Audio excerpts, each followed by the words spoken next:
अस्सलाम वालेकुम। पाकिस्तान की तमाम एजुकेशन की अपडेट लेने के लिए सक्सेसफुल ग्रेजुएट को सब्सक्राइब करें और बेल की नोटिफिकेशन को प्रेस करके ऑल पे क्लिक कर लें ताकि आपको सक्सेसफुल ग्रेजुएट की जानिब से हर वीडियो का नोटिफिकेशन सबसे पहले मिल सके। तो आप लोगों के साथ एक मोस्ट इंपॉर्टेंट अपडेट शेयर करनी है।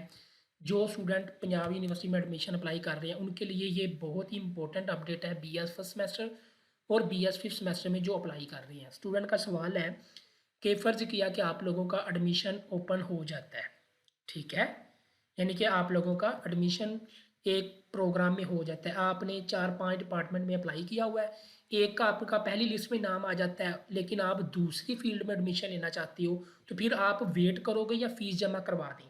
तो यहाँ पे आपको मैं क्लियरली बता दूँ, BS फिफ्थ सेमेस्टर वालों, BS फर्स्ट सेमेस्टर वालों, अगर आपका किसी भी नाम आ जाता है किसी भी डिपार्टमेंट में, किसी भी BS में या BS फिफ्थ में, तो आप फौरी फीस अपनी जमा करवा दो। अगर फ़र्ज़ किया उसके बाद आपका किसी और में आ जाता है जिसमें आप लेना चाहते हो, तो फिर क्या होगा, फिर आपने जस्ट एक एप्लीकेशन देनी है, आपकी वो फीस उस डिपार्टमेंट से दूसरे डिपार्टमेंट में ट्रांसफ़र हो जाएगी। अब आपको मैं एग्जांपल देता हूँ। फ़र्ज़ किया कि आपने अप्लाई किया था BS मैथ और BS फिज़िक्स के लिए, तो आपका मैथ में पहली लिस्ट में नाम आ गया।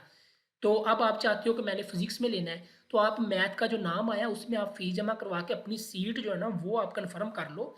उसके बाद फ़र्ज़ किया दूसरी तीसरी लिस्ट में आपका फिजिक्स में नाम आ जाता है, तो आप फिजिक्स करना चाहते थे, तो अब आपने क्या करना है, आपने डिपार्टमेंट में एक छोटी सी एप्लीकेशन लिखनी है फ़ीस ट्रांसफ़र की। तो आप लोगों की जो फ़ीस है वो मैथ से फिजिक्स डिपार्टमेंट में चली जाएगी, तो फिर आप फिजिक्स में अपनी तालीम हासिल कर सकते हो। अब ये नहीं करना कि आपका पहले नाम आ गया तो आप उस सीट को छोड़ दो, आप दूसरी लिस्टों का वेट करने लग जाओ, ऐसा बिल्कुल भी नहीं करना। सीट कन्फर्म करो अपनी, उसके बाद डेट गुजरने के बाद आपकी सीट ज़ाया हो जाती है अगर आप फ़ीस जमा ना करवाओ।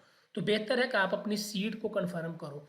तो ऐसे BS फिफ्थ सेमेस्टर वालों के लिए भी है, अगर आपने 2-3 प्रोग्राम में किया हुआ है तो एक में नाम आ जाता है, तो जल्दी से उसको फ़ीस जमा करवा के सीट अपनी ले लो। उसके बाद अगर किसी दूसरे डिपार्टमेंट में आ जाता है जहाँ आप जाना चाहते थे, तो आप वहाँ पे अपनी फ़ीस ट्रांसफ़र करवा सकते हैं, ठीक है? आपको दोबारा फ़ीस पे नहीं करना पड़ेगी। ये आप लोगों के लिए एक इम्पोर्टेंट अपडेट थी क्योंकि बहुत सारे स्टूडेंट का ये सवाल था, तो इसलिए सोचा आप लोगों को इन्फॉर्मेशन दे दूँ। और आप इसका तरीका बड़ा सिंपल सा है, आपने अपने डिपार्टमेंट को जस्ट एक एप्लीकेशन लिखनी होती है और आप लोगों का जो है ना ट्रांसफ़र हो जाता है एक डिपार्टमेंट से दूसरे डिपार्टमेंट में। दुआओं में लाज़मी याद रखिएगा, सक्सेसफुल ग्रेजुएट को लाज़मी सब्सक्राइब करिएगा। अल्लाह हाफ़िज़।